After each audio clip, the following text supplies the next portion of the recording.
75 શબ્દ ઝડપ.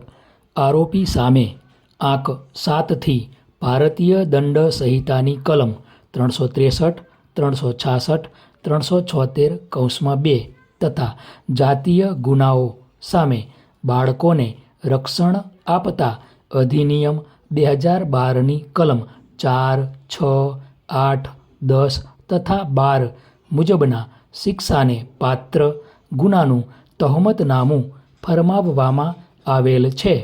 નામદાર સુપ્રીમ કોર્ટે એવો સિદ્ધાંત પ્રસિદ્ધ કરેલ છે કે બળાત્કારના કિસ્સામાં ભોગ બનનારનું નામ જજમેન્ટમાં કોઈ જગ્યાએ લખવું જોઈએ નહીં, જેથી આ સિદ્ધાંતના આધારે ભોગ બનનારના નામનો આ જજમેન્ટમાં કોઈ જગ્યાએ ઉલ્લેખ કર્યો નથી, પરંતુ માત્ર ભોગ બનનાર તરીકે ઓળખાણ આપેલી છે.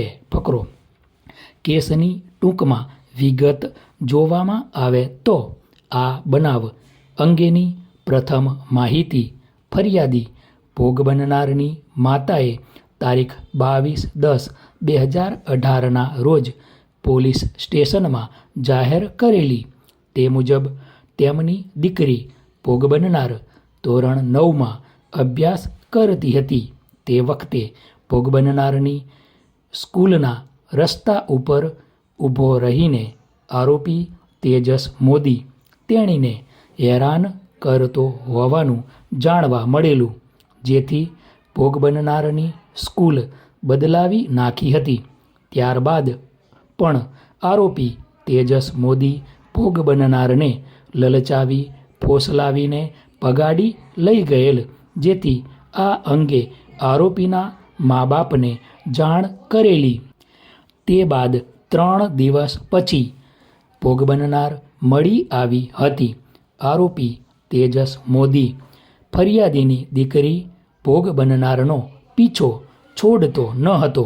તારીખ 15/10/2018ના રોજ રાત્રિના સમયે આશરે 8:30 વાગ્યે બધા સૂઈ ગયા હતા અને વહેલી સવારે 6 વાગ્યે ફરિયાદી ઉઠ્યા ત્યારે જોયું તો તેમની દીકરી ઘરમાં હાજર ન હતી, જેથી તેમણે તેજસ મોદીના ઘરે તપાસ કરેલી અને આરોપી પોતાના ઘરે મળેલ નહીં.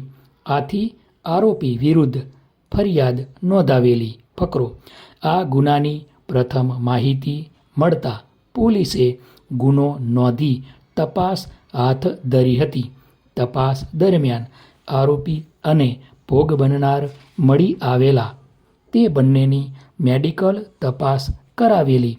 આરોપી તેણીને લઈ ગયેલ અને તેની મરજી વિરુદ્ધ શરીર સંબંધ બાંધેલ હોવાનું ભોગ બનનારે નિવેદન આપેલું, જેથી આરોપી સામે પૂરતા પુરાવા જણાતા ઇન્સાફી કાર્યવાહી કરવા ચાર્જશીટ કરેલ.